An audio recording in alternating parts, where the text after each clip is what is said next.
Nobody had seatbelts on. Everybody in the car died except for him. And he got thrown out of the car. All of his friends' just bodies shattered and died. Cameron, a lot of people need college, but I think you're going to be okay. That, to somebody who was floundering around and floating around and feeling like I was just disappointing everybody's expectations and feeling under a microscope, that gave me a freedom and an ability to just be and find what I wanted to do and what mattered to me and what was important. Then we maybe need to tear everything down to the studs and rebuild it where we communicate differently. But I had to ask his forgiveness for a handful of things that were really hurtful to him that I had said over the years that made him feel rejected.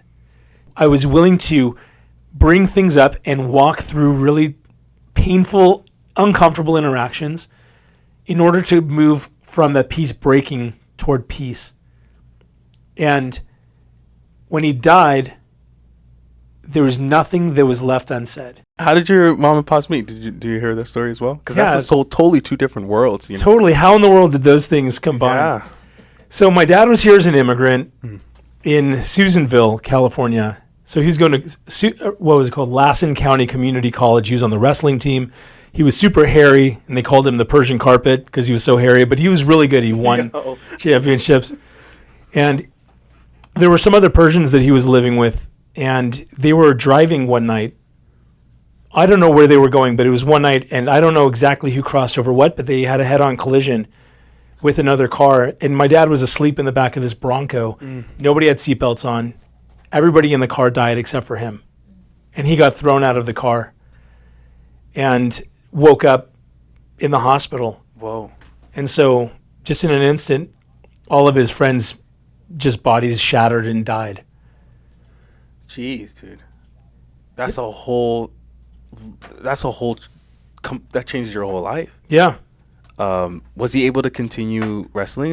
Or was it just that career ending? Yeah, his career. I mean, he didn't have any lasting things. Thankfully, he didn't hit any parts of the car. He just got thrown clear of it. In fact, he was saying that one of his friends, who was also sleeping in the back of this Bronco, his body hitting the tailgate is what opened it, and my dad kind of flew past him. This is during the time he's talking about the 70s, mid-70s, right? Yeah. So your seatbelts were not a. They're maybe optional. I don't even know what the situation Everyone was just jumping in the back of the pickup truck, getting after it.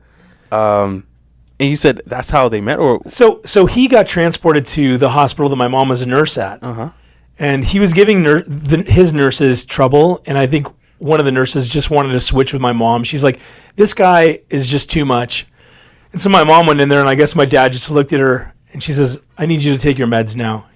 Okay. She had him under a spell. She wasn't trying to, but I guess even in his hospital bed, he was trying to ask her out, and he was incorrigible.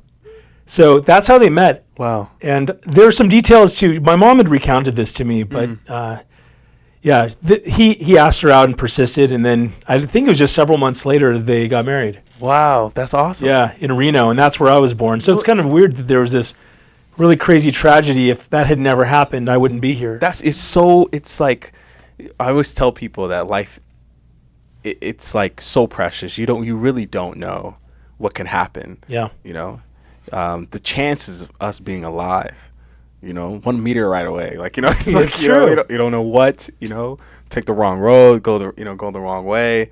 Wow, that's astonishing. Right. Some little decision, if they hadn't gone out that night. You can go even lower back, if they didn't leave and come to America when they did. There's a whole lot of things that it's crazy happen. The intersections of all of the different things. It's just mind-boggling, and then you think of the ripple effects of that. Oh yeah. It's like the whole butterfly effect. Yeah, absolutely. Some butterfly flapped its wings in Tehran, and next thing you know, my parents are getting together, and here I am. So was it not so much after they got married that you came along? Yeah. Are you the oldest, youngest? I'm the oldest, yeah. I have a younger brother. He's 2 years younger. All right. I'm really curious. This is what I'm really, really interested in. Knowing a little bit about your kind of personality and how you are as a father. What is can you describe your father? Like how your interaction with him and your relationship with him is like? Yeah, that's really heavy. Oh, okay. In some respects, I'm totally fine talking about it. Sure. But yeah, it's so interesting. personality-wise, my dad was super gregarious, bigger than life in a lot of ways, tough. I mean, he was a champion. Wrestler, he was amazing at soccer. He was a soccer goalie. He was always doing physical things, and so that was something that he felt really comfortable in. And he was also super warm. There wasn't anybody that he wouldn't just come up and give a big hug to. I mean, I'm saying Persians do that, but my dad was not cut from the same cloth as most Persians. And it didn't matter who it was. You just had this big warmth. But as a dad, it was interesting. He suffered from anxiety. I didn't know it was anxiety. I just thought my dad was just intense and angry, that he didn't approve. He didn't think that I had what it took. And so he's pretty harsh about stuff. I mean, there's a stereotype with Persians that education is everything. It's kind of Asian in that sense. Sure. Where high achieving, you go to school, that's the priority, and then you become an engineer or a doctor or a lawyer. Those are your three options. Yeah. Which one do you choose? Do you want to eat your peas or your carrots? Those are your options. That wasn't the issue for him, but he understood because he came here with nothing, few $100. Yeah. And worked his way through everything, got a degree in engineering. He wanted you to seize the life that you have.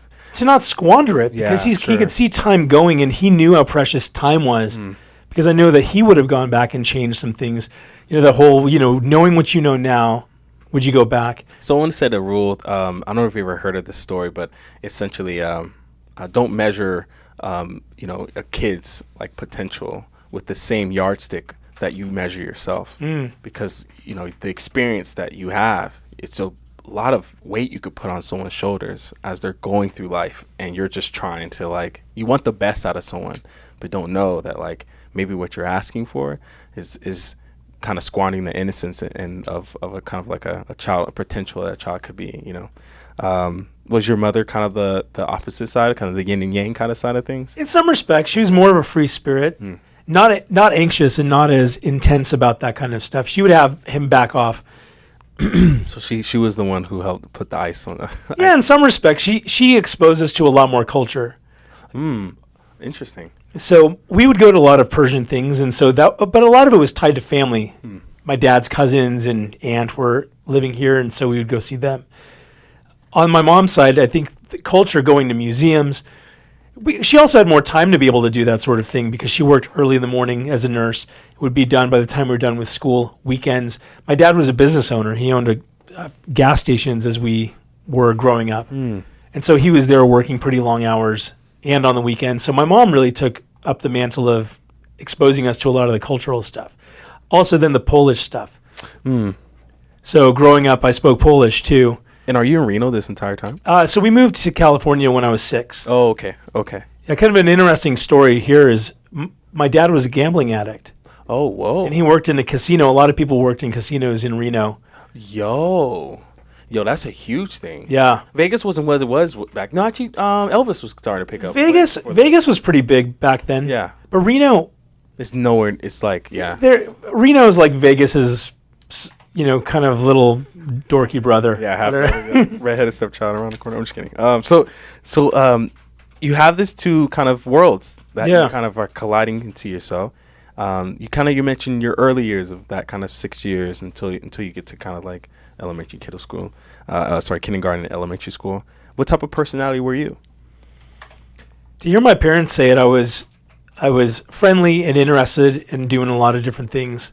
It's hard to remember that far, huh? I mean, it's hard to have. I don't think you have any self-awareness at that time. So I can remember what I thought of other people, but I don't have a lot of introspection. I think you're so interested in the world around you, not so much what's going on with you. You're like, I just want to explore. Yeah.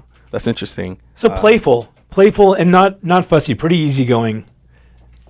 And when you're going from your kind of like early adolescence, is there a really good connection with you and your brother? You mentioned kind of like he was 2, right? So 2 years younger. 2 years younger, yeah. Yeah, it was bad news. We played and we fought like crazy. Oh, whoa. And he would just I know that I was easygoing because my brother was not. And so he would just get this blind rage. He would just also had kind of an anxiety that would grip him with whatever stuff, and he would internalize it. He didn't have really any coping stuff. And so at home, he'd do fine at school, but then all the pressures of the day would just erupt at home, and he'd just turn blind. And I was way bigger. I still am way bigger than he is. And so, but he would just have this rage, and this little guy, he was short and skinny, and would just, his face would just be contorted and foaming at the mouth. Right. It was pretty intense. Yeah, it seems intense. So we'd play really well, but then there would be these times where he'd just get overwhelmed and, try to grab some sort of weapon. He's like, look, chucking something at you, something's coming. You got to watch your back here. Were you into like different sports as a kid, or were you like I don't know, is there any like things you really loved to do? Yeah, sports we did just because it was a family thing. We played soccer. Got it. And some little league as well. But I really enjoyed reading. Ooh. So I loved reading fiction. Fiction. Hardy Boys. I'd go to the library and come back with a stack, and I'd read one of those things a night. So it was pretty books. I joke that I didn't have any friends except for books, and that's what kept you, the stories. What was it about reading that you liked and enjoyed? It's just easy to get sucked into this other world and to be able to just picture what's going on and see the interchange between the characters. I don't know. Maybe it's a little bit escapist. I wrote down escape, but I was gonna ask you. I didn't want to interject here. It didn't seem like you didn't enjoy life, right? It was just more that like there was something really cool about entering someone else's kind of world that they have created. Was it more of like that, or was it a little bit of both? Well, it's hard because the books I was reading were not dry. They're little tiny mystery books. Oh, okay, got it. So even any kind of fiction, I mean, James and the Giant Peach. Yeah. You read that, and it's this whole thing is developing. What's going to happen, and there's an action to it. Yeah. So rather than, there was no TV on demand back then. You couldn't just stream something. So Right. Books were this kind of predictable way to go through something. But yeah, I don't know. I think reading was, it was just something that even at a really young age, I was a pretty advanced reader. So I don't know what the start of that was, but I knew that I enjoyed reading. And so it's just something that persisted. Even to this day, I really enjoy reading. That's awesome. Yeah. And it's just something that was a childhood friend that you kept with you, huh? Yeah, he stuck around. I do have some close childhood friends, like a friend from 3rd grade that I'm still friends with. Yeah. And from 4th grade, who are they're like brothers. So in that sense, it's cool. But it wasn't a very social thing. It was kind of like family. We didn't really have many friends that we hung out with outside of that. Hey, I'm sorry, I missed where you moved to. Do you mind? Oh yeah, we moved to Pasadena, and then I've kind of just moved along the 210 freeway. I love Pasadena. So, is it the same as it is now? Well, we lived there for like a year when we first moved to California, and then we moved to Arcadia. Oh, so you started. Oh, okay, I see. So I was in Arcadia for the longest chunk of time in terms of schooling, like 1st grade, or whatever it was, 1st grade for school through 10th grade, and then we moved to Glendora because the house we were renting in Arcadia was built in the 20s, huge yard, old house, awesome for young guys, young boys. But they tore it down along with the entire lot to build, little McMansions. You know how it goes. So we moved to Glendora halfway through high school. Do you kind of feel like you're going through kind of the elementary school, kind of middle school life? Is this changing who you are, the way you see the world, and how you see yourself? You mentioned when you started going off, you were focused so much on others, right? Did you ever get to a point where you felt like you were really focusing on you? I think you develop an awareness. You act in a way when you're younger. I think, at least I'm recognizing this with my own kids. Sure. Going, in what ways am I similar? And I think that some of the things that I would do to pacify emotions in myself would be turning to food. Even as a kid, or trying to find things that I could excel at, and realizing that I also have kind of an anxiety, social anxiety even, and a fear of failure that kind of showed itself over time, where I wouldn't even engage in something because what happens if I really try and it just doesn't work out? Then I'm a failure. And so that's where, again, I'm thinking I'm feeding off the anxiety that my dad had, the expectations. So again, it wasn't that he wanted us to be a certain thing. He was just worried for us. And I think I internalized a lot of that stuff. And so it was kind of, someone said like the kind of the expectations of weight as you're kind of going through your elementary school days and getting into the middle school days. School seems like a really big like thing in your household. Would you agree? Yeah. And Yeah. What did you ever feel like the teachers were there to kind of really help with that process as well, or was it more of like it's on your own? It's hard because there's a way. I discovered that I needed boundaries. Oh, okay. I needed strong boundaries where a teacher I couldn't out-charm them or outsmart them. And I just had to do what was expected because it was more painful to not do it. And so my 6th grade teacher, Mrs. Teets, Mrs. Teets. it's a kind of funny name. Yeah. I'm going to bleep it. Is it the No, it wasn't spelled the same way. She had one eye. Whoa. She had her eye removed because it was cancerous or something. So her eye was shut, one of them. And she just didn't put up with any of my stuff.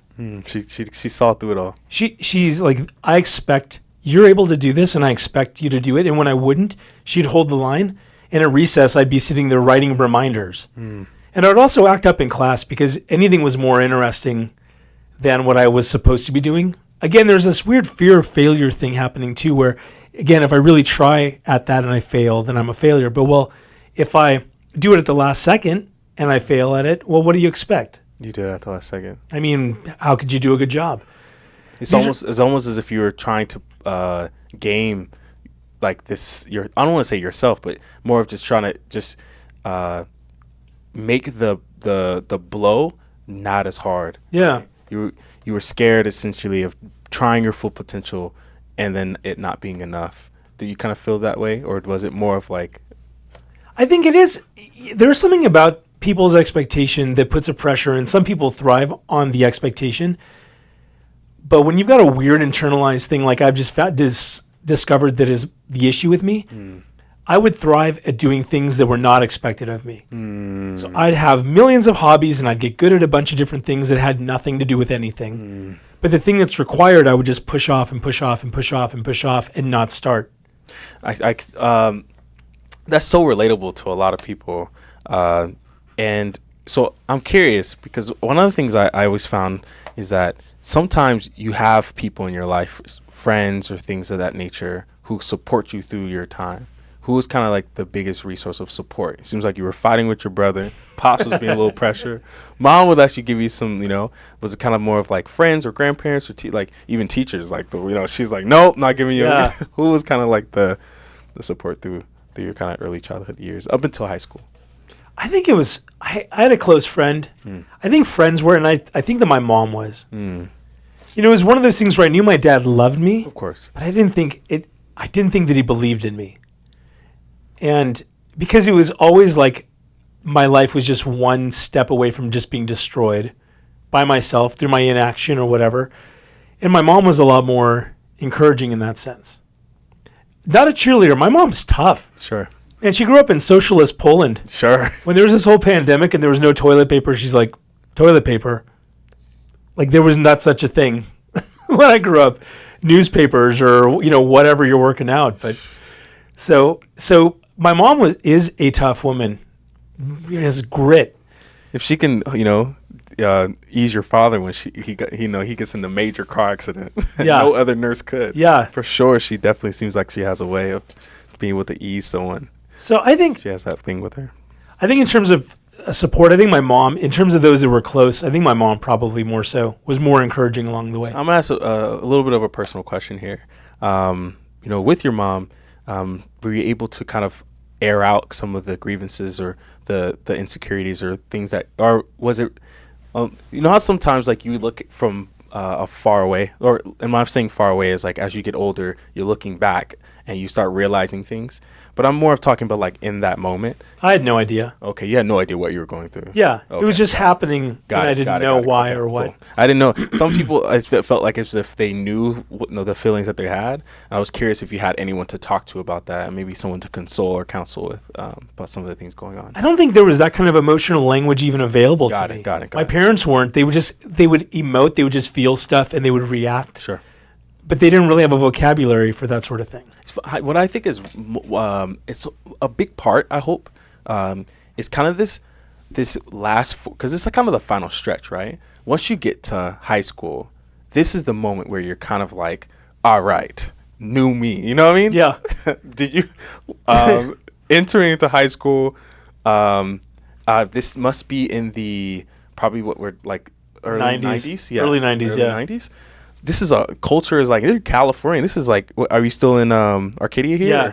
Okay, so what is the like? Are you like a ladies' man now? Like what time? Like, so what time? Ladies, man, it's like junior high. You're just on the tail end of junior high, which is the worst time of life Sure. ever. Sure. You don't know who you are. That's where you start becoming aware of yourself. Mm-hmm. And all of a sudden, you are aware of yourself, and then you think everybody else is obsessed with being aware of you too. Sure. And all of the insecurities, and everybody else seems to have it together more than you do. Right. You have no basis. It's the most awkward, horrible time. Right. Yeah. So high school, in some respects, felt a little bit like a fresh start, but it didn't feel. It was huge. Arcadia High School was huge, like 3,500 students or something being fed by 3 different junior highs. We were the first year of freshmen at Arcadia High School, so it was only a 3-year school before we were there. We were the first 9th graders at Arcadia High. Yo. So it was cool though. It felt grown up, and I felt like, really, we may get to it, but college was when it felt like, okay, this makes more sense as life. So high school going into it was really the same friends that I had. Okay. There weren't really any inroads, and then halfway through high school is when we moved to Glendora. You swapped schools too, or stayed? Schools. Swapped schools. Yeah, so we finished at Christmas break, and I started after Christmas break at a brand new school. I want to take a little glimpse before we kind of leave high school. Mm-hmm. You mentioned that some of your friends were the friends you've been growing up with through, you mentioned like 3rd, even 4th, 6th grade or something. Can you describe them, just some of the cute old friends that you have? Describe them now? Yeah, if you don't mind. Or them, then. And Them then. Yeah. Yeah, so like also dorks. I love it, yo. We had each other because we had nobody else. You know? I love it, yeah. My friend from 3rd grade, we were playing on the playground, and he's way smaller than me, even to this day. And my friend Ted, okay. Ted. And so he grabbed like a clump of grass out of the ground with the dirt on, the roots, and he like put it on my head. I was like, what? And I punched him in the arm. And I guess we just became friends after that. Super random. So we'd just be on the swings together and just going around. Some little hijinks. And and then my other friend Javad. This is an interesting thing because Javad is also half Persian. Ooh. So my parents and his parents knew each other from back in the late 70s or something. I guess I met him I was 9 months old or something. But then we reconnected when they moved to California. Interestingly, into the same house in Pasadena that we were living in when we moved to Pasadena. And so getting to know him and spend time with him, there's a lot of shared cultural experience. That helps a lot. To connect with someone at least, And my dad it was an interesting thing. My dad was really restrictive as far as us going to other people's houses, spending the night, forget about it. But at Javad's house, this is my friend Javad, we could spend the night there. And he could spend the night at our house. Because my dad just had a level of trust with his dad. At least culturally. He knew that they weren't going to do all these stupid things. My dad hated The Simpsons. Bart Simpson, he's so disrespectful. He goes, hey, butthead. And he was so upset at that. And he's like, you're never going to watch that show ever. So, you said a term, and I want to make sure I didn't lose that. I did hear you mention it. I said to kind of describe your friends. Did you say geeks, nerds? I didn't hear the term. They're kind of dorks. Dorks. Okay. I don't know. I was curious. I was asking like if are you guys like this is early '90s. We're not getting to the 2000s world. But I think I know like Dungeons and Dragons around this time. Like were you guys like that type of people, or was it more just like? No, we just didn't fit in the same stuff. My friend Ted and I. So around that time in high school, we started. He had some older brothers who had done magic. Oh, okay. Like just for a fun hobby. So I started doing magic, like as a magician. And we made this little magicians club. Love it. And would like put on shows. And that ended up being a really cool thing because I started getting technically good at doing magic tricks. And that helps you with the kind of social you mentioned. That was a big difference. Yeah, and it was different. Again, it didn't matter. So that's why I got good at it. you could spend time doing that because hey, look, I'm working on this. Why aren't you doing your homework? Well, I'm busy learning how to do these card tricks. Right. So yeah, those friends, I mean, to just really fast forward to them today, I mean, super successful in the sense of accomplished, have found their own ways. They're both self-employed. And one has Javad has a company called Libib, and that's a app where it's like a personal library. You can scan all of the books in your house and it creates a library. And a lot of other institutions use it now, so that's what he's doing full time. He's the founder of Libib. That's awesome. Then my friend Ted is kind of a real estate mogul, building and buying. The guy who put grass in your head. The guy who put grass on my head is now selling grass and land. Yeah, officially, he's just scaled up. He's putting people on the grass instead of grass on the people now. That's the only difference. That's awesome. So. You're going through high school, and I know obviously this is kind of like experiences. Hopefully, I'm not sure if we had any experience with love at this point, of interacting with people and or any of the close people or that you're interacting with during this time. Like asking on dates and stuff.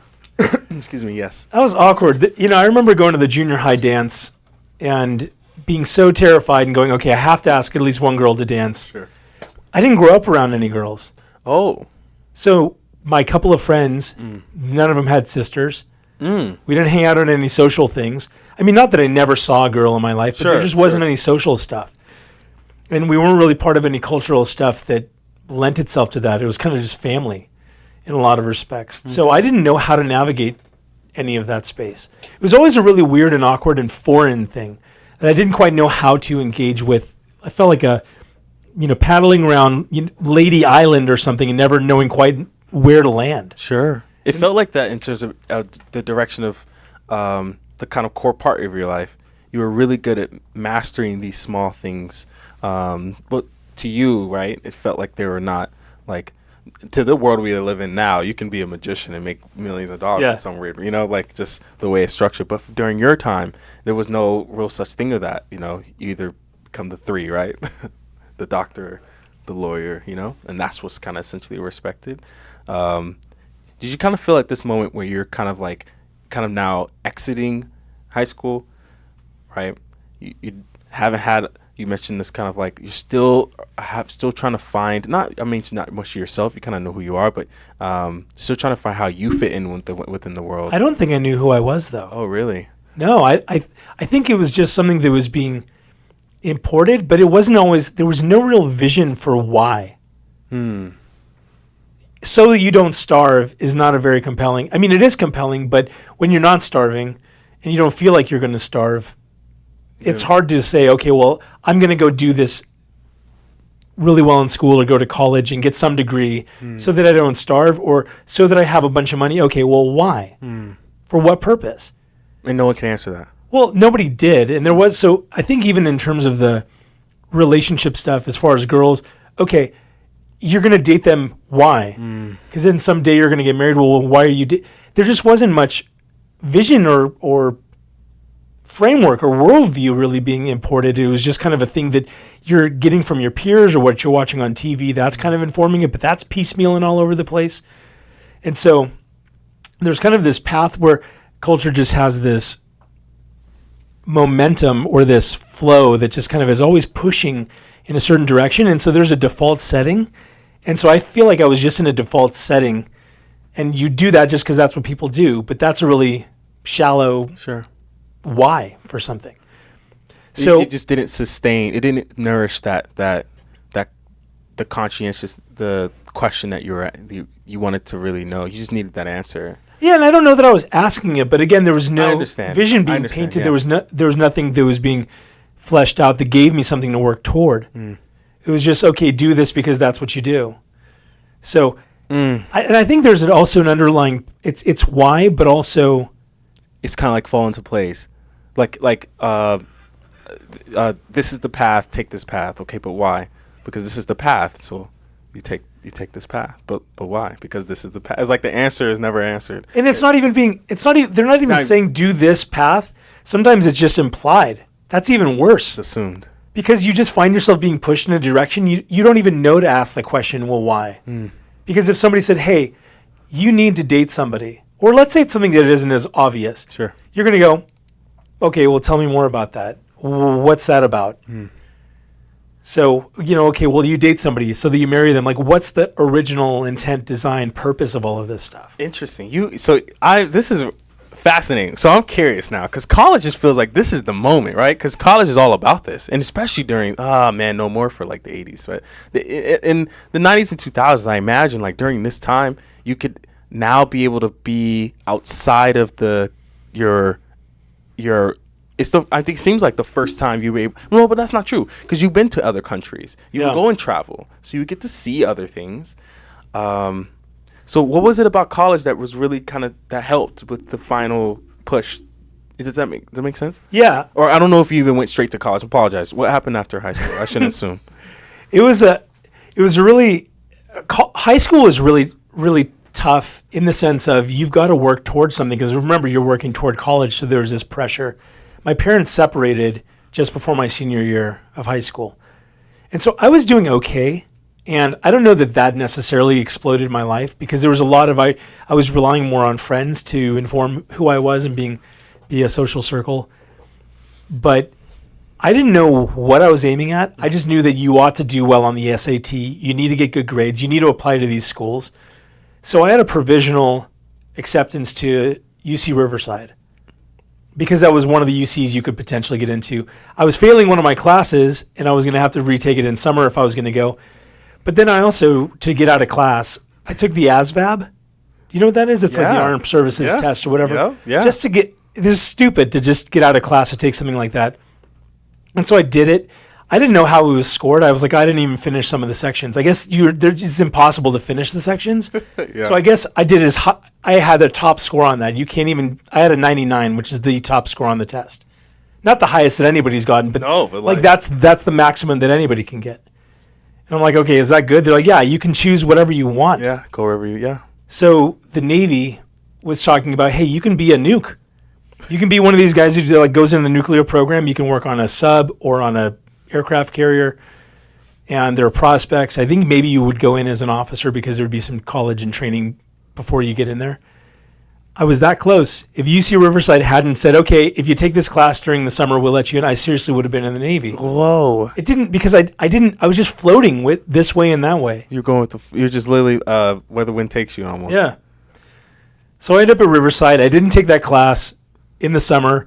I showed up on campus. I went in the dorms. They revoked my admission, but I stayed on campus through the quarter. I went to class. I probably worked harder in those classes than I ever had, because I wanted to then come to them and say, well, look, I know I'm not enrolled here, but look how well I did in these classes. Like, sorry, you're out. So I left there. Wow. And I went to Pasadena City College. And I ended up going to like 7 or 8 colleges. Oh, so you really were trying to carve out. Were you working during this time too? Yeah, on and off. But it was a thing where after Riverside, I just would go to some college and I just wouldn't do the homework. I wouldn't go to class. I'd fail out. I'd just go start over at another one. Can you, man, this is, it's interesting because kind of a little nuts. No, I don't think so. I think there's a,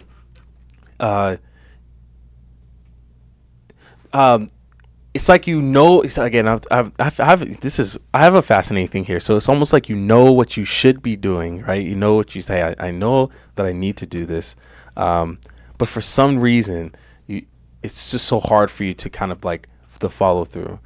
Do you kind of feel like what you said originally from the very beginning? You mentioned that like I would always do something last minute so I didn't fail. I always knew that like do you kind of feel like I hate to assume, but do you kind of feel like a failure at this kind of like this time of your life? Do you kind of feel like this is like not destined for me or in a way, but didn't want to give up? I don't know how to explain it, but yeah. Again, because there's this inertia, everybody's looking. They go, "Oh no, is Cameron throwing his life away?" So I was doing computer consulting for people as a job, just side job. I was working for this executive search lady part-time. And so doing a bunch of those things, and I was finding that I could excel at those things. But there was a guy actually around that time that I started doing computer consulting for. He was 40 years older than me, Dirk, 10 Grodenhouse. Dirk and his wife Susan. Dirk has passed now, a few years ago, 4 years ago, and I would go over there and just show Dirk how to turn on his computer. He was 60 at that time. And this is how you use Microsoft Word, and this is email, and would just show up every single time. But Dirk had just a spark in his eye. And as a 19-year-old, he says, Cameron, a lot of people need college, but I think you're going to be okay. Like that permission to not have to do it probably was the single biggest pivot in my entire life up until that point. Like he believed in me, and that was something that I'd never experienced to that. Hey, I believe in you and I think you're going to do just fine. That to somebody who was floundering around and floating around and feeling like I was just disappointing everybody's expectations and feeling under a microscope, that gave me a freedom and an ability to just be and find what I wanted to do and what mattered to me and what was important. Wow. Do you feel like, we call them angels, you know? They flow down, you know? Was faith ever a big part of your family's life? No, zero. Yeah, zero. Up until when I was 20, I met Jesus. But up until that point, my dad was from Iran, so he knew the prayers, but it's kind of like Muslim-ish. Sure. Culturally, you know, and my mom was Polish, so she was culturally Catholic, and we would go to this Polish Catholic church in Los Angeles, but I didn't understand. I mean, I spoke Polish, but I didn't understand what the priest was talking about, and it was more about the cultural experiences than it was about any type of faith in the reality, not just the religious things, but having a worldview that's actually shaped by, what is the story of reality, actually? That was never a part of our life. That was, the reality was you need to go to school, you need to make money, you need to be not successful in the sense where it's chasing after that, but you need to be okay. That was our religion. Survive. Growing up, yeah. And experience things and live a good life and whatever. Thrive. Family. So, yeah, up until that point, I think that was an aimlessness, and I think in an interesting thing. Sorry, how old were you then when he gave you that message? Oh, I was 20 probably. Oh, so it was all at that same. It was all at right that in there. Oh my gosh. Yeah, 20, maybe 21. Yeah, and so I'm just like failing out school after school. Yeah, interestingly, I met Michelle. Not too long after that, it was in 2002. At APU, I was a student there, enrolled, I should say. I wasn't going to class. So I enrolled in the spring. So this was the second semester. I kind of had a 0.827 GPA. Not even a 1.0. And so I'm like, okay, I'm going to do it this time. So the second day, the second day of class, I was walking along at Azusa Pacific University, and I knew Michelle's roommate. And there were these 4 girls there. I'm like, I was interested in girls at this point. I talked to a few by age 21. But I'm walking over there, and later, after I'd met them, Michelle was asking one of her friends, who I guess had a class with, and she I guess was asking her, hey, what's this guy Cameron's story? And her friend's like, oh no, steer clear of him. He showed up to class like 3 times and he never came back. So no, he's just bad news. So that's just kind of an interesting kind of wandering around. But that was around that same time where I was still trying to figure out who I was. So yeah, it was an interesting thing. But my life had changed. My life was different. A couple of years before that, a friend of mine, good friend of mine, still to this day, he shared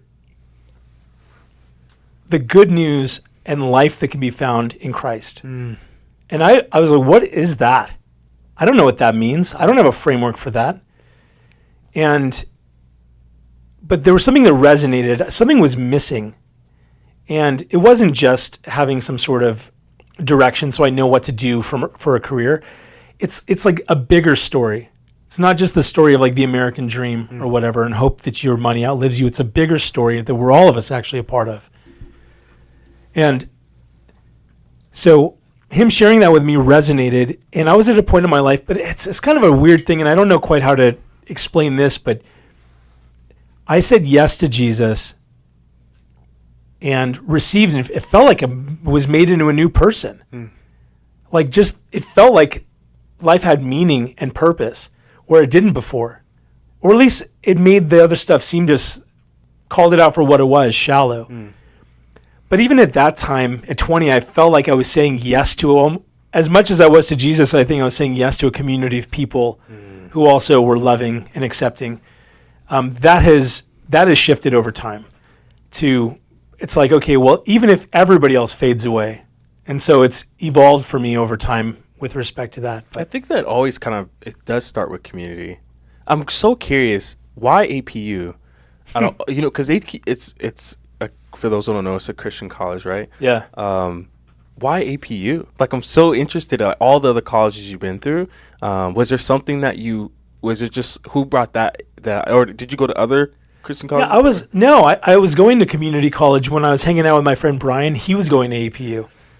So I was just there on campus, and there's this idea where when there's a supernatural love among people in the church, there's this idea that that's going to be a testimony to people outside of it. And I felt it. There was a difference there.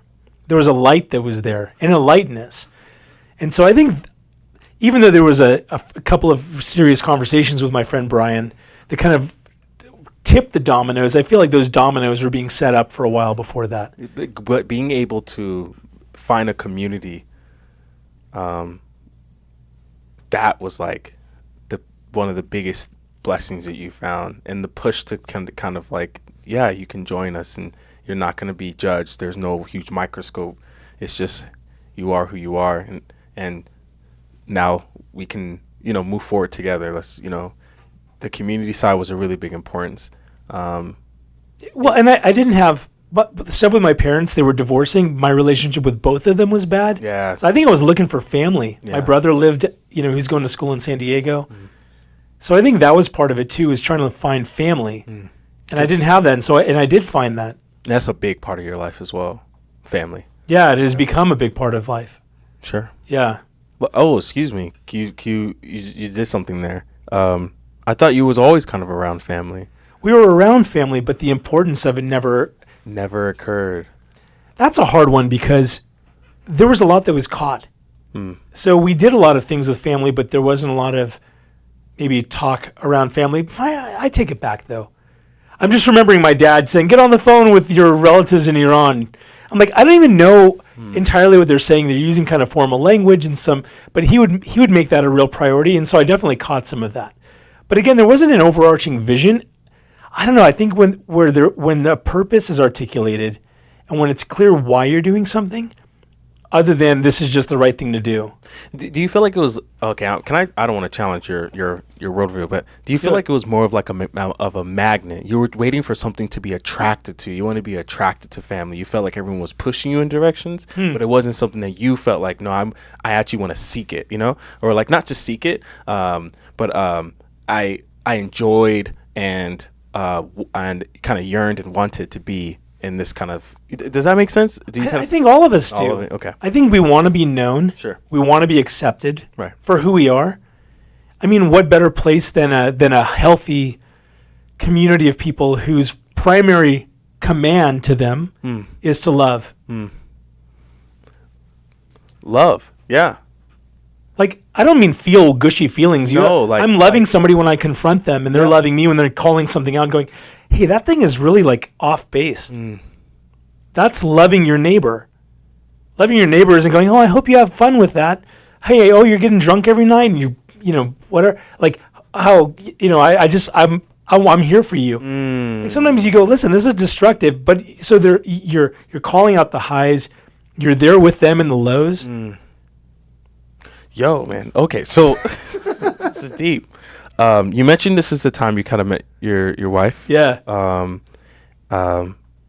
How was that kind of relationship because knowing Mrs. Cromie now, she's very grounded in faith, and it seems like you were now entering it. Was she a help, or did she show you something different from what your parents shown you, your teachers, with your other like what was kind of special about kind of the relationship and how you guys kind of interacted and were together? I came out of a relationship that was around that same time where it was my first really serious girlfriend over a period of time, and we were involved sexually, and that thing just disintegrated, thankfully, because it was a really codependent thing also, where I was finding a lot of comfort and security there. Sure. Like I would with food before, now it was with her and food. Yeah. So she moved away, which was a godsend, and around that same time is when I was able to kind of seriously evaluate where I was spiritually. Who was I really? Like, at an identity level, who did God say that I was? So anyway, I had a better grounding of who I was, and so when I met Michelle, it was an interesting thing coming off of that other relationship where I was like, I'm just going to be cool here and just get to know her. And so we were friends. We'd spend time with each other. In fact, we went to this, I need to tell you a really interesting point though. So they would have this chapel at APU where part of the thing of like a discipline or a requirement was that you go to one of the 2 chapels a week or whatever, and they'd have multiple ones to choose from. So I went to her apartment over there and invited her to this evening chapel. We're over there, and she's sitting on this side, and I didn't know her that well. I'd hung out with her maybe one other time for 15 minutes before class or something, if I'm remembering right. But there was this point where I'm talking to this other girl, and then I'm talking to Michelle, and almost as close to an audible voice as I can get it, it's like, you're going to marry this girl. And I was like, what? And so I just backed way off of that. I mean, I believe that God will speak to people. That was crazy. I didn't have a framework for that or any sort of thing. And I'm like, what? I just got out of this other relationship. I'm not. And so I remember just thinking, okay, well, first of all, you hear those kinds of things from people and they go, oh, and I just knew from the beginning. And it usually sounds so stupid. So I remember telling my friend, Brian, and I was like, hey, I feel like I heard this from God. And he's like, you didn't tell her that, did you? No, I didn't tell her that. But I wanted to tell somebody just in case. So there's like proof. Let's date it, And then I just kept the relationship with an open hand. And so we got to know each other. We held hands like 4 months into the relationship. And it wasn't about being a prude. Just like having a framework around what is the purpose of sexuality? Like, what is the purpose of that? Is it just for having fun? No, it is for having fun, but it's not just for having fun. And when I don't know, what is a fire for? A fire is to warm you, but if your living room is on fire, it's not good. And so I think in its right place, it's an amazing, amazing thing that does, is incredible. So yeah, it was just an interesting thing. I remember we went to this dance together 3 months into dating or 4 months into dating in this slow dance. And I'm like, oh my gosh, I feel like I'm dancing with my sister. It was such a strange thing to go, because that just wasn't, we were building a relationship based on a relationship and not just on physicality. Yeah. So that was an interesting thing, and that was a contrast to the relationship that I was in before. And so we built a lot of depth. So being now that kind of your parents are separated, and now that you're kind of building a relationship, what did your family think about kind of her dynamic, and did you able, because obviously you have really big families.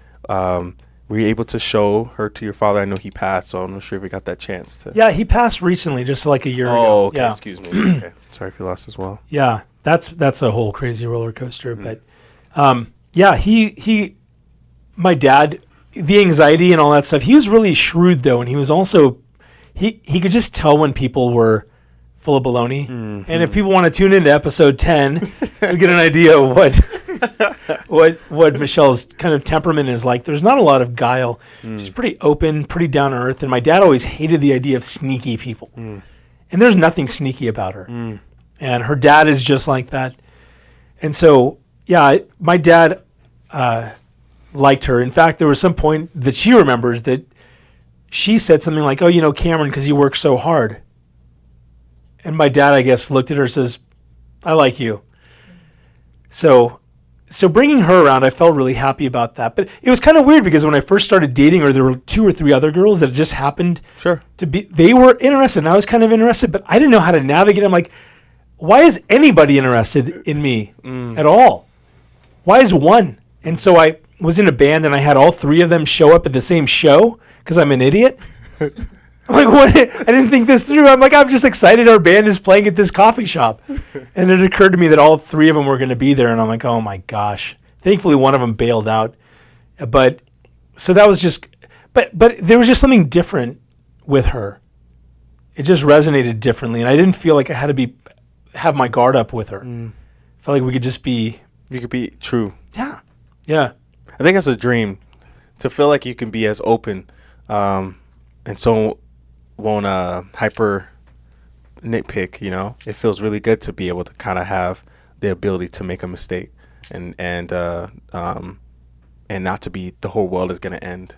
You know, that's a lot of pressure to kind of go through and walk through life, kind of feeling that. You know, did that kind of feel like how your life was, and going kind of through your early years and up until then? We are pretty different from each other. Sure. So you just imagine I'm coming from kind of a loud, confrontational, anxiety-driven family. Sure. Where it's tense. And her dynamic, especially I think with her dad, is he's especially relaxed and low-key.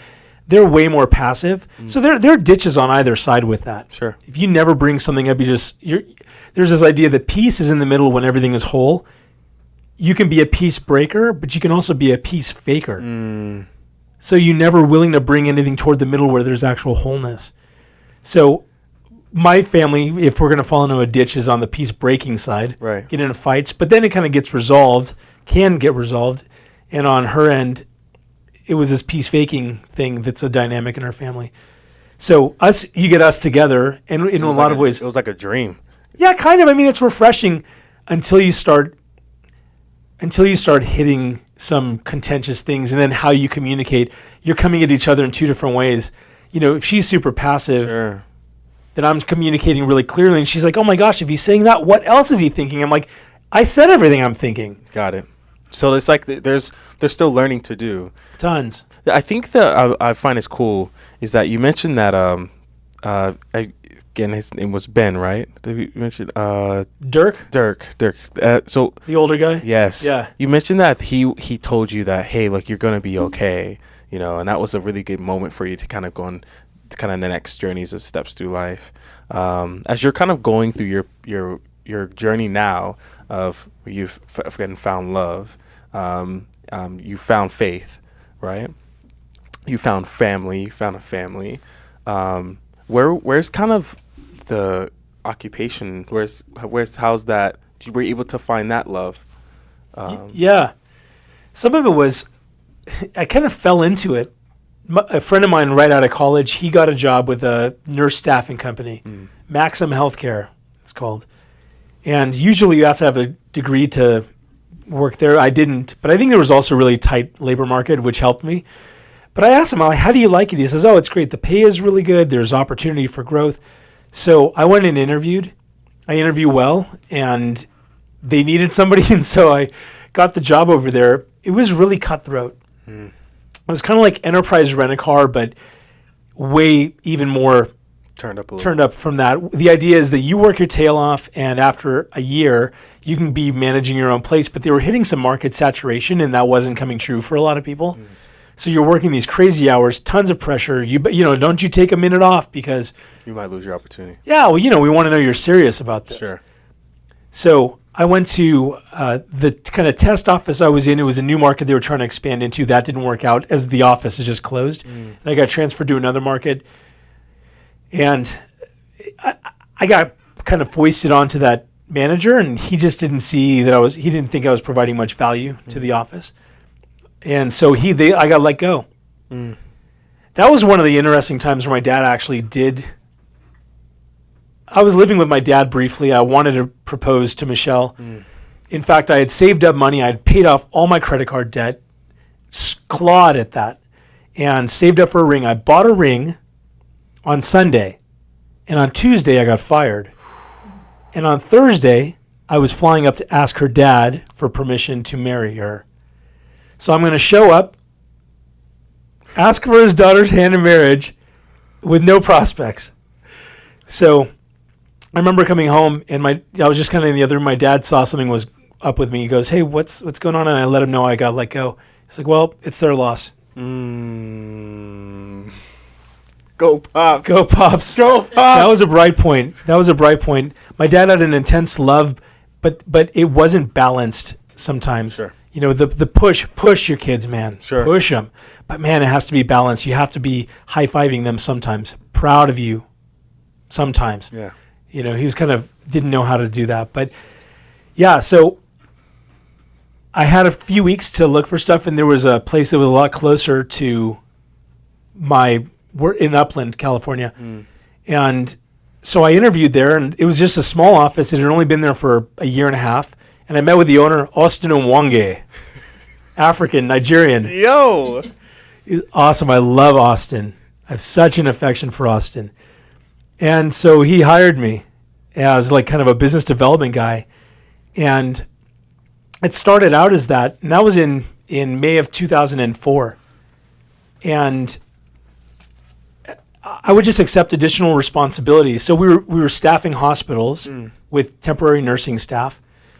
And we had a second business kind of baked into the same thing, which was senior care. So we're providing non-medical senior care to elderly. So that way grandma is able to get a little bit of care at home so she doesn't have to go off to a nursing home. And so through just ups and downs of the market and all of these different things, I would take on more and more responsibility. And over the years, Austin would just step back further and further until maybe 2009, 2010. He was kind of just out of the business day to day, and I was just running everything. It was just easier. I was running all of the components of what was going on, hiring. So he was still there in some form, but largely was out of it. And I'm still there. And this last year, our family acquired majority ownership in the hospital staffing business and like half ownership in the home care business. And I'm so happy and excited about that. So in occupation, that's crazy to be somewhere for 19 years. Equity. Yeah. It's a big deal. Yeah. It's a big deal. You a small office that's only been there for a year and a half. You built and run the whole thing to get to where you are now. Be And we own it. almost 50%. Of one and majority of the owner of the other. I mean, my friend, that's crazy. Please tell me. I'm sorry. I have to ask something again, a little personal. When you acquired, was your father still? It was what just right after? It was.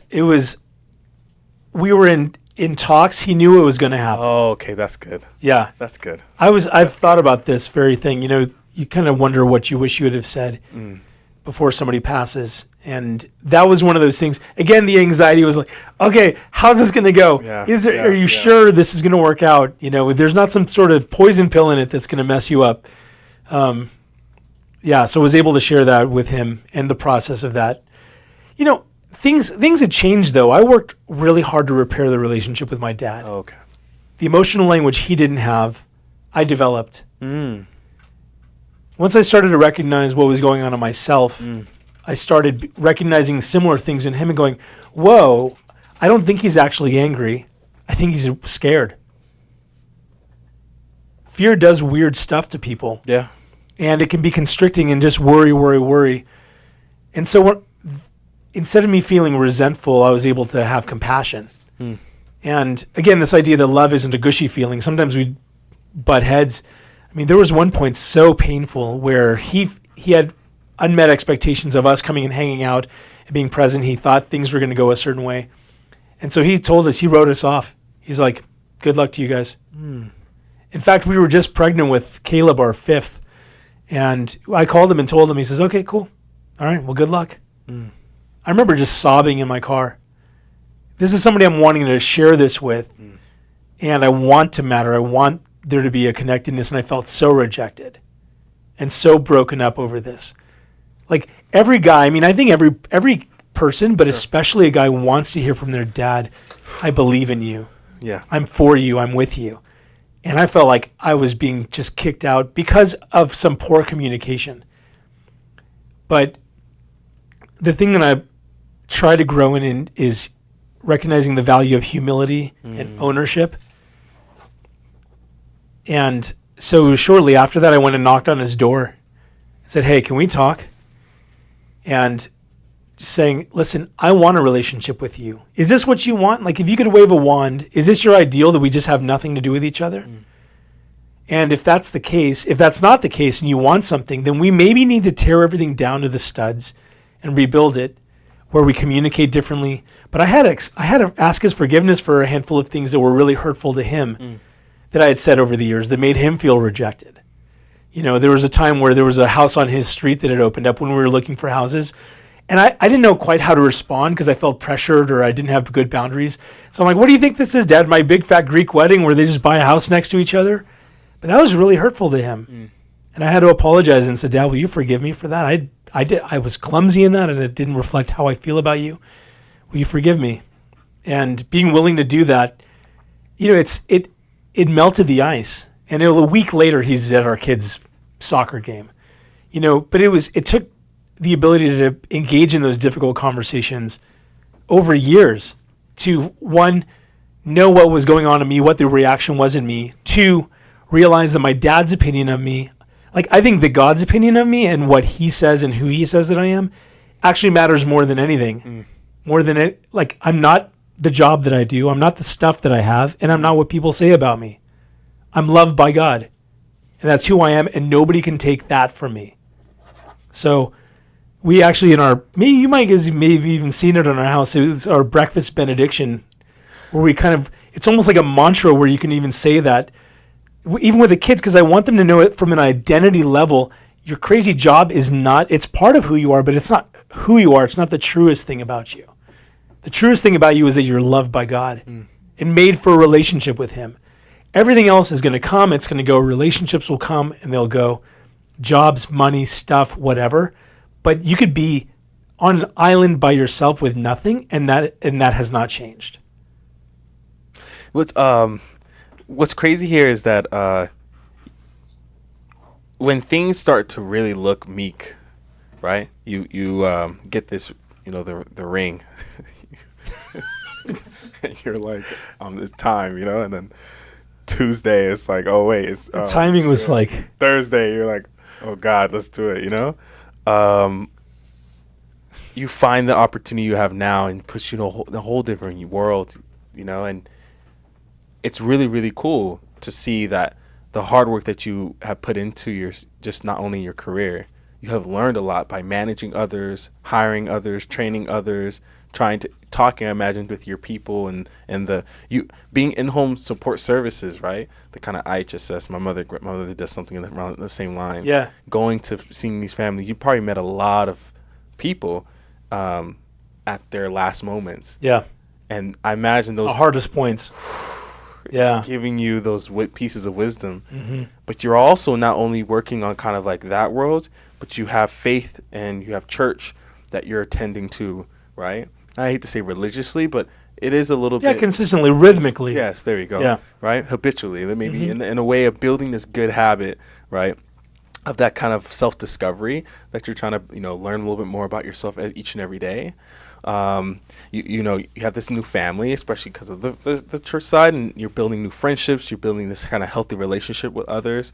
And I'm assuming a lot here. I'm filling in some blanks, right? Yeah. But one of the things I find really, really curious, and I know a little bit about this story, but I feel like this is a good part to insert this. You not only are having a family kind of with the kind of church side, but you're also building a family of your own. You have a way of now creating your own, I hate to say this too, but society, like your own, not your own, but you and your wife's kind of ideology of like what type of, we've seen the, like, okay, I'm very Mr. Cromie's very passive, right? She's not, as at one point in time, wasn't the best with confrontation. We just don't talk about it. Yeah. You're, on the other hand, was being very, coming from a family that's very, hey, let's talk about it now, all of it now, do it now, right? Yeah. Right. But now you guys have the chance to build this kind of family and create it your own, and start having children and start raising a family, start working with them. And I imagine it's still not easy, because how soon after that you guys, whether got engaged or that whole process, how soon after did you guys start having children? Yeah, so we were married for 5 years. And in retrospect, we should have started sooner and had more. But yeah, 5 years, again, that's this whole idea that kids just mess your life up. You know that you're supposed to have them, and you know that they're good. You don't not like them. Again, this is this old idea, which I wish I could go back and correct. So if you're listening, just consider what I'm about to say. It does mess your life up. It destroys your life, and it gives you a better one. So you do have to decide that the old way that you did things is just out the window. But you have an opportunity to live into something that's way sweeter, way deeper. The highs are higher than anything else. The lows are really intense. And so, I'm sorry, I didn't mean to interrupt you, but I'm curious here. Can you describe that then? The 5 years of you and your wife, and then kind of the 5-10 years of you and your children. What is different about that kind of before and after? What is the kind of the destruction side, not the good thing, transformation? Look, the reason you know my wife is because I thought, okay, well, you've got this debt, and we need to be really conservative about this stuff, and at least pay that off before we, your student loan, before we start having kids, and we have to have some sort of just decent footing. So it was that stuff. It was placing a priority and kind of going along again. There's that societal pressure, that a momentum, a stream that we're all of us in, and the stream is just moving along, and we're just floating along with it. And so that's what informed a lot of it. Was we need to make sure that we're paying off the student loans, and you need to at least make your degree count, because our plan was that she would likely be at home with the kids and focus her time on just cultivating and raising them. So I think that's a lot of what was driving that. Why should we wait 5 years? Because we had heard other people waited 5 years. And so that's what we thought was a good idea. And when you're kind of having children, and you mentioned that also kind of your father kind of dynamic, but you also kind of mentioned that most of your time you spent a lot of it with your mother. Do you kind of feel like your mother helped you a lot with when it comes to the raising of your children currently? Well, I think something both of my parents gave me with that is a hard-headedness, a determination, and grit. It takes guts to engage and do the principled thing when it's not feeling good to do that. What are you doing when it's 2 a.m. and your baby is screaming in your face? You love them, but you don't know them yet. So I don't know. I think there's a determination and a perseverance that I think I saw in both of them. For them to do what they did, my dad coming here with nothing, building a business he was able to then sell and retire on, and my mom working as a nurse in a bunch of different scenarios, always being asked to be in different leadership positions because she was just willing to do the work and be present. That rubbed off in a really big way. So in that sense, it rubbed off. But I think my parenting style, my mom doesn't take a lot of nonsense. So even though she was softer than my dad, she also would not put up with a lot of baloney and wouldn't go along with kind of the standard American soft thing. She's Eastern European culturally. And so that's definitely part of who she is. And I think that has influenced how I parent. It's given me a license in some ways to be a little harder. I figure if my kids' lives right now are hard, if I can make it hard, not painful, Sure. hard. Sure. If I can make their life hard now, then it'll be easier later. But if I make it easy now, it's going to be hard for them later because those muscles are not going to be developed. I play a guitar, their fingers aren't going to be calloused. Everything's going to be painful later. Is it similar to this saying, right? Hard times create. Do you know the saying? Yeah, totally. Okay, so I don't know if the Hard times create strong men create good times create weak men create hard times. I think you're spot on trying to make sure you set up an environment that's not unbearable, right? But an environment that is hard to prepare them for the future. Do you feel like the hard upbringing that you had put you in the position you are kind of in today? That's a hard question. Well, everything, we're the culmination of all of our experiences plus all of our hopes, and we're just trying to figure that out. You know, I think I have a greater vision today. What's propelling me forward is a greater vision for family and fatherhood and parenting and what it means to even be family. Like, we actually have adopted this idea that, well, before God, family is a good thing. Kids are a blessing. And we can do more together than we can individually. So I'm aiming at my great-grandkids. I'm looking and saying, how can I have my kids get their heads switched on and them looking forward so that way they can create an environment of blessing where they've got resources where they can be extravagantly generous and following their passions where we think God is leading them, and not necessarily, I'm just talking also from a financial perspective, not be beholden to necessarily the whims of an employer, where their time is being spoken for, where their everything is spoken for, their time, their energy, and they're having to trade their time for money. Now, they might decide that they want to do something, but I would much rather them be in a position where they can steward income generating assets and not be beholden to an employer, even if they work hard like mad on their own thing. But there's a different type of thing and a flexibility, and they can live the lives that they want to do, and they're not going to have to compromise because of that. Do you feel like when you were a kid, right, and the type of personality that you had, do you see that kid in any of your kids? Yes. Yeah. My son, for sure, super avoidant of work that isn't interesting, where there's a chance of failing, like doing a long project. Super curious about everything, wants to know how everything works. Very just curiosity. When he says something, I'm thinking the same thing. He wants to run off and do something, and I go, I know, bud, exactly why you want to do that, and I kind of want to also. But I just like a little bit of wisdom and maturity and life experience where you go, that doesn't actually end well for you, though. Sure. So there's that. But then even like with my daughter, who's a little bit less,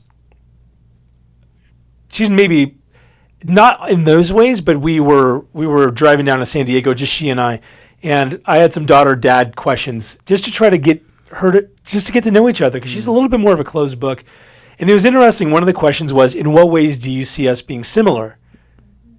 I thought, wow, this is crazy. I think we are similar. It doesn't look like it, but at our core level, we're similar because we both of us really kind of try to, at our core, want to avoid discomfort. We like food too much and let it play too big a role in our stuff.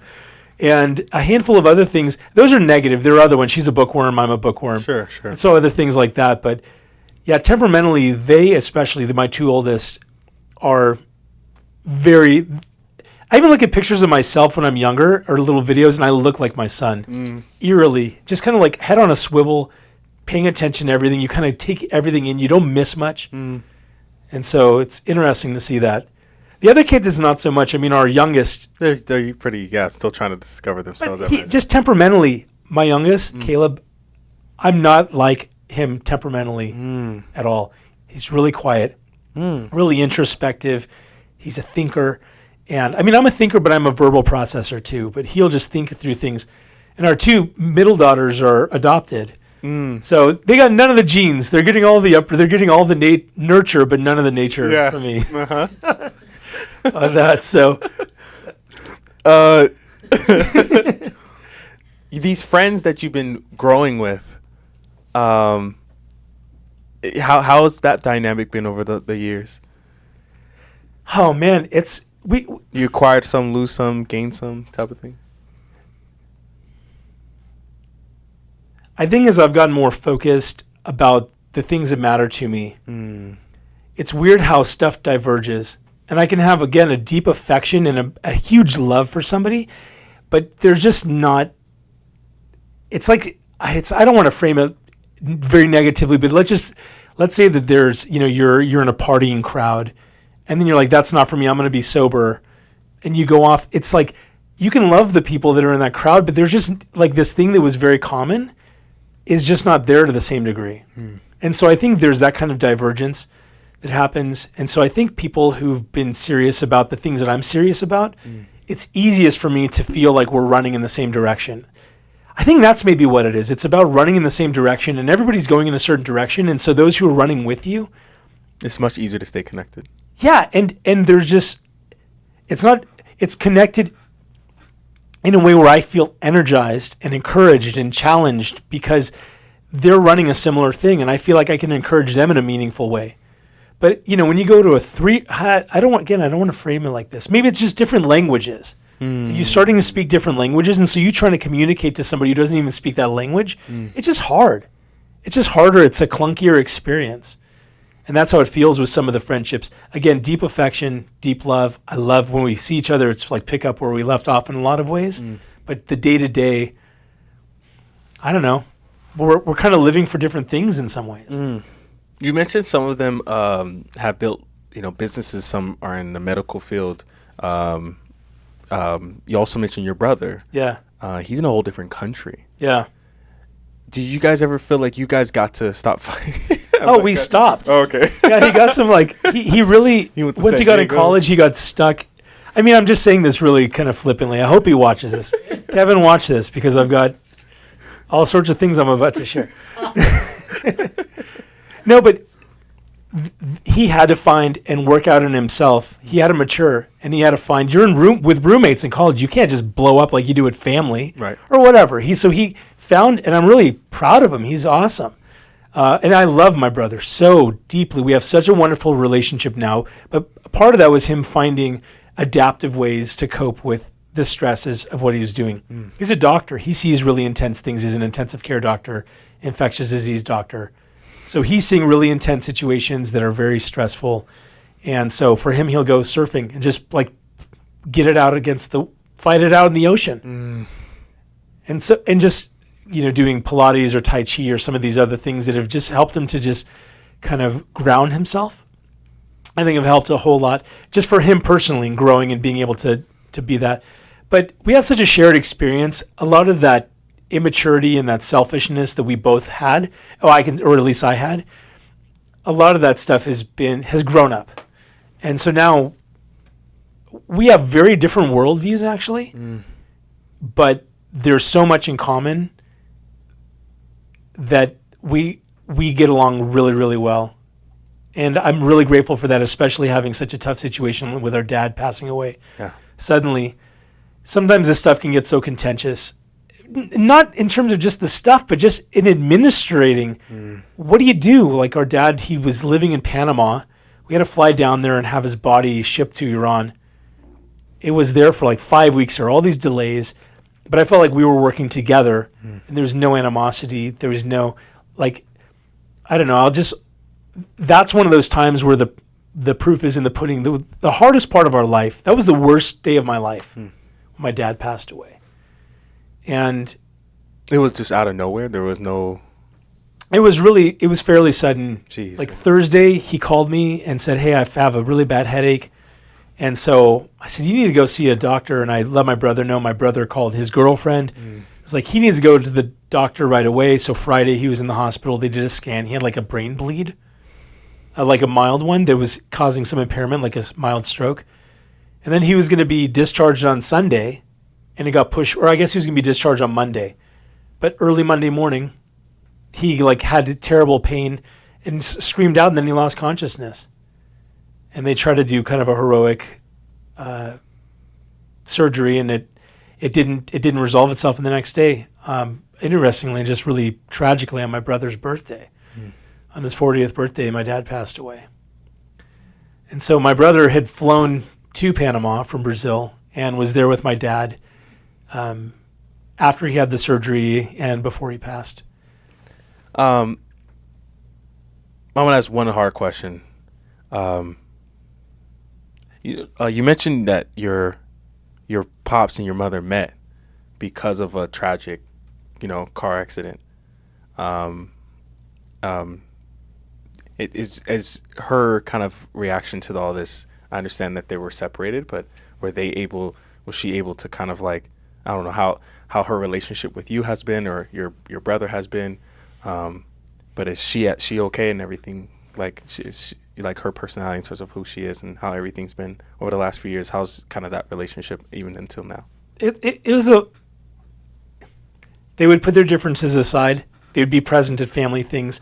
We would do stuff together, but it was strained. And over the last few years, probably more strained than before.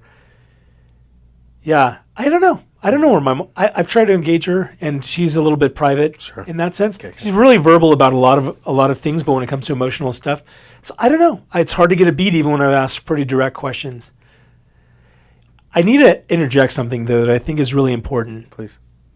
And is, I think, valuable to anybody who's listening, is I did the really painful work with my dad personally. And it was hard for him too, as we worked these differences out. And I loved my dad, and he knew I loved him because I told him so. And I was willing to bring things up and walk through really painful, uncomfortable interactions in order to move from that peace breaking toward peace. And when he died, there was nothing that was left unsaid. I had no regrets. In fact, there was a thing where I had a little opportunity, like I suppose I could have rushed down there. My brother was talking about, well, maybe we'll keep him on until you get here. And I said, listen, there's nothing that I need to say that I haven't already said. I've told him that I loved him, that I appreciate him.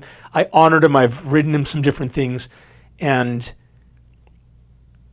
knowing that I didn't miss an opportunity while he was conscious. I told him when he was unconscious too, but even, when we were together, you never know when that time is going to be gone.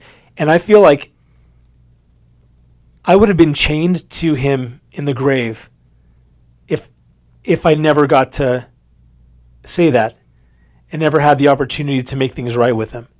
And so kind of the challenge, because I have a couple of friends who have strained relationships with their dads or other loved ones. I'm like, listen, don't wait.